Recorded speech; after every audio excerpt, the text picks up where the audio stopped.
أهلا وسهلا بكم في حلقة جديدة من أسرار شرق أوسطية. في جنوب رفح تطور استثنائي درامي بلغة الإسرائيليين انطلاقا من تفجير نفق ومكان مفخخ. الأمر يتعلق بعيادة، فقد ظهر واضحا أن قناة إسرائيل بلا رقابة على تليجرام أشارت إلى الحادث في رفح بأن الجنود دخلوا عيادة وانفجرت عبوة فيها وهناك 3 قتلى و4 جرحى بحالة صعبة. فيما حدث بزمان العبري وقع حدثان صعبان في رفح: قتل 3 جنود وإصابة 10. والمهم في كل هذا أن هناك جنديا قد يكون أسيرا أو مفقودا. ووقع الحدثان في منزل مفخخ وتفجير نفق. وفي وقت سابق من نهار اليوم ظهر واضحا في تليجرام كتائب القسام أن مقاتليها فجروا منزلا مفخخا مسبقا في قوة خاصة في مخيم مدينة رفح، وإيقاع كل أفراد هذه القوة بين قتيل وجريح. وإلى الآن لا يزال الجيش الإسرائيلي في جنوب رفح مترددا في إحصاء أولا عدد الجنود، وأهم من كل هذا أسر الجندي. هذا التطور هو: هل هناك فقدان جندي مفقود الآن؟ ولا يزال الأمر إلى هذه اللحظات معلقا ما بين البحث عن هذا الجندي وما بين إمكانية إصابته، خصوصا وأننا نتحدث عن ما سمي بقوة خاصة. على العموم اليوم اعترف لأول مرة الجيش الإسرائيلي بأن 828 لواء 828، وقد تحدثنا عنه في وقت سابق بأنه كان في غزة وكان متسترا على هذا الأمر. اليوم خرج ليؤكد أن العمليات الآن يخوضها إلى جانب 4 ألوية. إذن التطور الأساسي الأول أن هناك جندي مفقود يعتبر أسيرا، والخوف كله من عدم إعلان أي مصير إلا ما بعد ضبط هل نحن دخلنا في أسر جندي أم لا.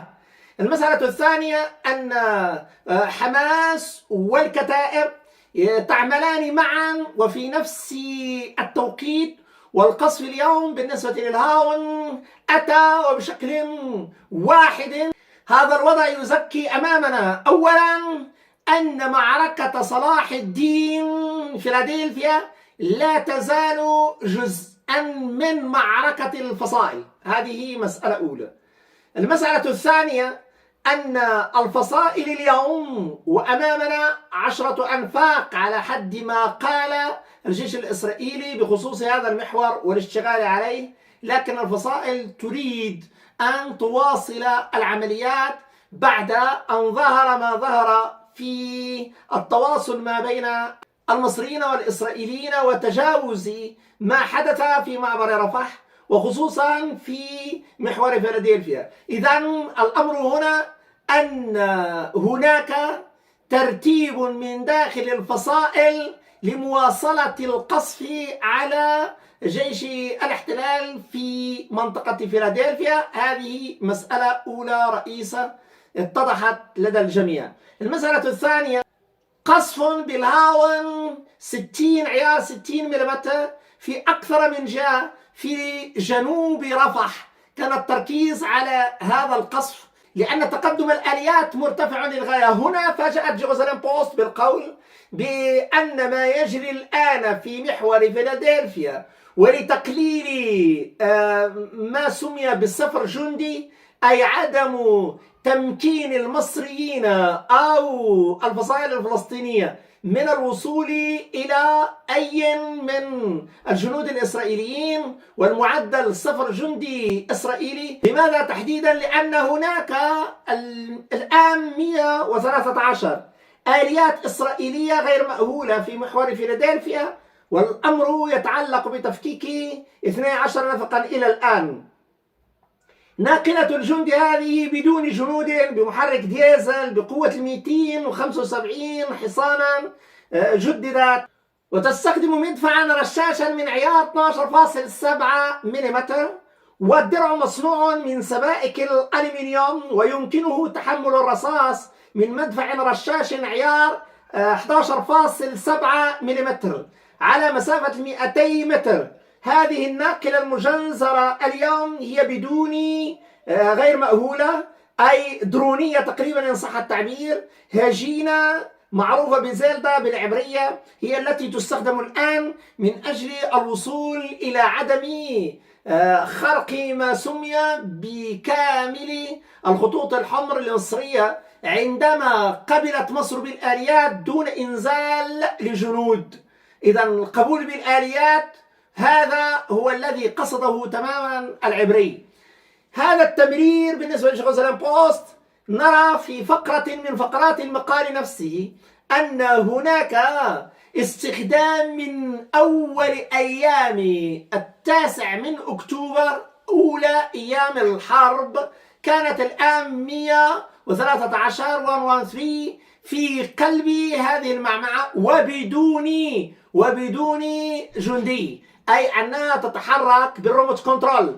وهذا كله معناه أننا نتحدث عن ناقلة جند بدون جنود، هي تقوم بجميع العمليات من دون أن يكون فيها جنود، رغم أنها محسوبة على أساس أنها ناقلة جند. إذن هذه الوضعية اليوم وضعية تزكيها وبشكل واضح جدا هذه التطورات الأخيرة بالنسبة للتوافقات المصرية الإسرائيلية على صعيد اللجنة العسكرية. ليس هناك تفاهم بين قوسين سياسي، ولكن على صعيد الجيشين فإن هذه الأمور مسوات أساسا، لا في الدخول إلى معبر رفح ولا أيضا في باقي الأمور ذات الصلة، وتمرير ذلك عبر الإعلام وغيره هذا أمر يعرفه الجميع. على إذن أمامنا تقدير شديد الأهمية بخصوص ما حدث أولا على صعيد العمل بآليات من دون مشاه،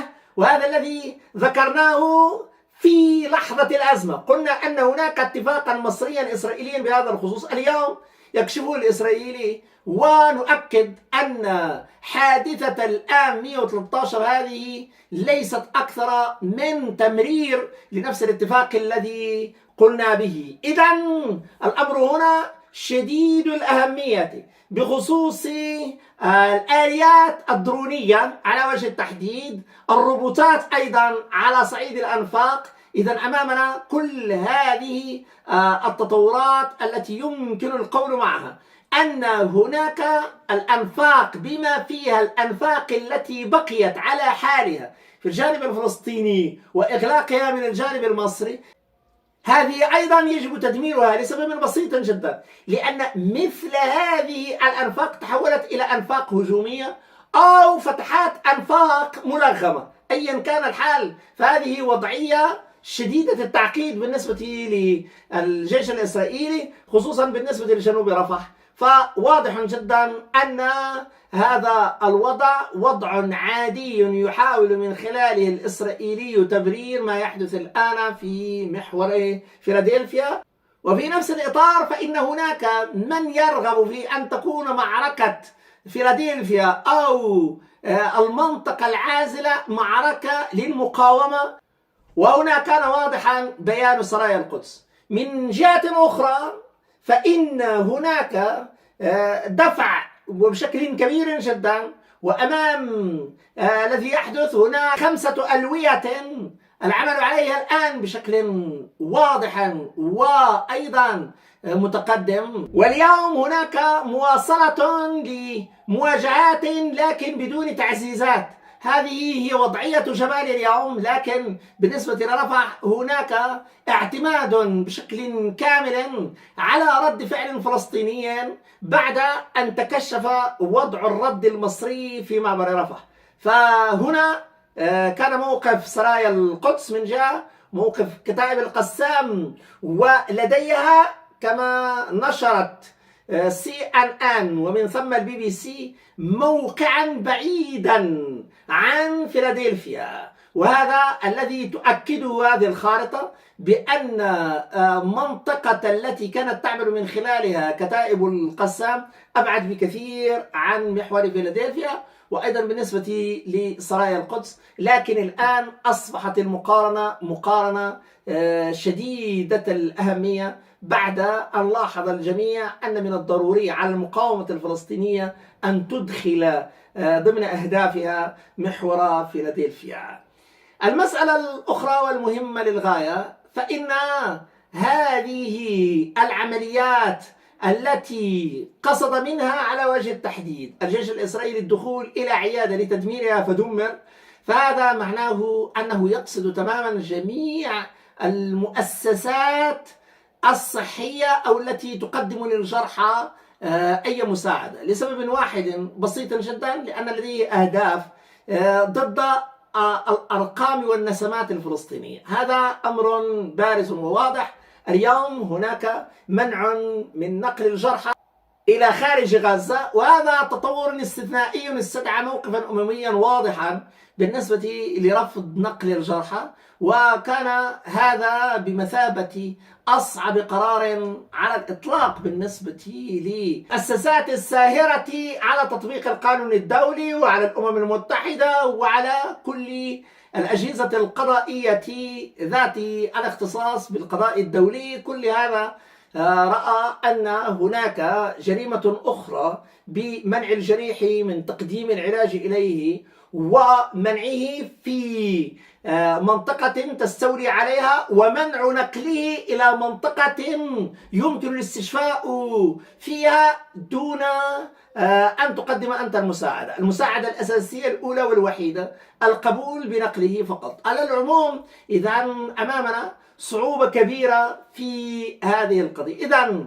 اليوم هناك أزمة الجندي المفقود في جنوب رفح، والذي خلق ضجة كبيرة للغاية بخصوص هل أسر أم لم يؤسر وأين هو. ولذلك فالجيش الإسرائيلي إلى حدود هذه اللحظة يجد صعوبة كبيرة في نفي أو قبول مثل هذه الرواية.